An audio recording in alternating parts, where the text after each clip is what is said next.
ابلیس کا ایک یہ بھی دعویٰ تھا کہ میں انسان کے پاس آؤں گا آگے سے، پیچھے سے، دائیں سے، بائیں سے، وَلَا تَجِدُ أَكْثَرَهُمْ شَاكِرِينَ، اور تو ان میں سے اکثر کو شکر گزار نہ پائے گا۔ شیطان ہمیشہ یہ چاہتا ہے کہ انسان کبھی بھی اللہ تعالیٰ کا شکر ادا نہ کرے۔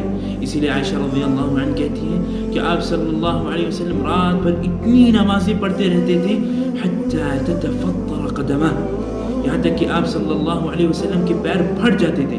تو عائشہ رضی اللہ عنہ پوچھتی ہیں کہ یا رسول اللہ، آپ کے تمام گناہ معاف کر دیے گئے ہیں، پھر کیوں اتنی نمازیں؟ تو آپ صلی اللہ علیہ وسلم کہتے تھے کیا میں شکر گزار بندہ بننا ناپسند کروں؟